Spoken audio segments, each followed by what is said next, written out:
ituturo ko po sa inyo kung paano gagamitin tong ating Dolce Gusto na palagi tayong nagpe-prepare ng coffee dito. Ayan. So, stay tuned po at salamat po sa manood. Kunin po natin guys itong lagayan ng tubig. Ayan guys, ganyan karami ang tubig. Ilalagay na po natin dito sa likod. So, ibalik po natin dito. Ayan. Siguraduhin natin na nag-lock na yan. Ayan. Tapos, so ito yung kape na ginagamit natin at ipa-follow lang po natin yung ito po guys, yung amount ng water. Ito po yun guys, yung lagay ng water, measurement ng water. I-open lang po natin yan siya. Tapos, hatakin lang po natin to guys. At dyan natin ilalagay yung, so ayan na guys. So, ilagay lang po natin yun dyan. Tapos, ibaba po natin yung takip, guys. So, ayan na.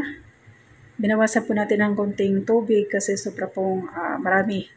So, ito yung power. Ito, turn on lang natin yan. So, antayin natin yan, guys, na mag-green. So, ayan na, guys. Nag-green na siya. So, ready na yung ating water. At ipipress lang po natin to. Itong bagay na to. Ipipress lang po natin to, guys. At mag-umpisa na po ang ating kape. So, ganoon. Ayan. So, here's the coffee.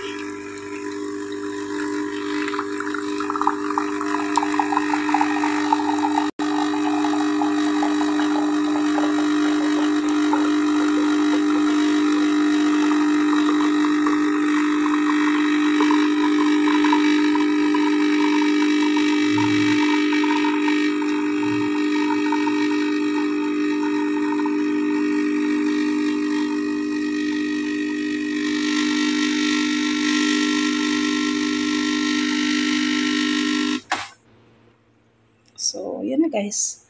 Tapos na siya. Ayan. It's done. So, nasa inyo na po yan guys. Kung lagyan nyo ng milk, it's up to you guys. Ayan. It's your choice to have some milk or yan lang. Puro lang na kape. That's it.